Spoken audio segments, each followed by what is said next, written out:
Assalamualaikum warahmatullahi wabarakatuh. Di sini saya akan menjelaskan bab 3 tentang medan magnet. Yang akan kita pelajari yaitu yang pertama gaya magnetik, induksi magnetik, gaya Lorentz, dan hukum Biot-Savart. Medan magnet adalah suatu medan vektor yang menggambarkan pengaruh magnet terhadap muatan listrik yang bergerak, atau gaya yang ada di sekitar benda konduktor dan magnetik. Gaya magnetik dan gaya flux. Flux adalah ukuran atau jumlah medan magnet B yang melewati luas penampang tertentu, misalnya pada kumparan kawat. Sedangkan gaya magnet adalah gaya tarik-menarik atau tolak-menolak antara objek yang memiliki medan magnet. Selanjutnya, induksi magnetik. Induksi magnetik dibagi lagi menjadi 4. Yang pertama yaitu induksi magnetik pada kawat lurus, kawat melingkar, selenoida, dan toroida. Pada kawat lurus, arus listriknya menghasilkan medan magnet yang bentuknya melingkar dan menyebabkan jarum kompas bergerak. Sedangkan pada kawat melingkar, tegak lurus dengan sumbu lingkaran dan induksi magnetik yang arahnya sejajar dengan sumbu lingkaran. Pada selenoida, seutas kawat panjang yang dililitkan mengitari sebuah penampang berbentuk silinder. Sedangkan pada toroida, sebuah selenoida yang dilengkungkan sehingga berbentuk lingkaran kumparan. Contohnya bisa dilihat pada gambar berikut ini. Selanjutnya adalah gaya Lorentz.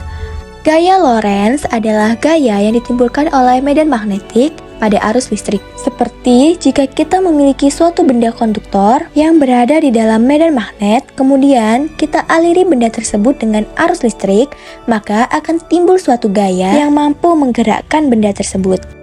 Hukum Biot-Savart menyatakan bahwa medan magnet di sekitar arus listrik dapat ditentukan nilainya.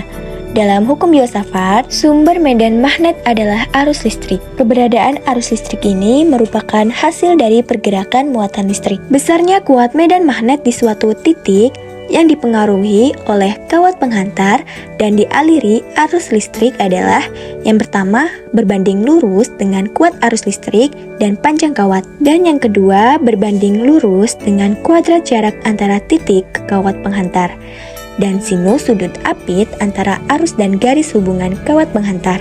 Contoh medan magnet dalam kehidupan sehari-hari. Yang pertama, lemari es, yaitu pada pintu kulkas terdapat tali plastik panjang berisi butiran kecil bermagnet. Tali tersebut melekat pada kulkas yang terbuat dari baja dan menjaga agar pintu kulkas senantiasa tertutup rapat, sehingga makanan di dalamnya terjaga kesegarannya. Contoh lain yaitu pada kereta api Maglev, merupakan kereta api modern yang tidak memiliki roda dan dapat meluncur di atas rel yang terbuat dari magnet. Contoh gaya Lorentz pada kehidupan, yaitu pada sinar katode, aliran elektron yang keluar dari katode menuju anode dengan kecepatan tinggi, terjadi akibat pemanasan dengan beda potensial V. Dan yang kedua ada selektron, peralatan yang digunakan untuk mempercepat gerak partikel bermuatan listrik seperti proton. Untuk contoh soalnya sebagai berikut. Terima kasih karena sudah menyimak. Wassalamualaikum warahmatullahi wabarakatuh.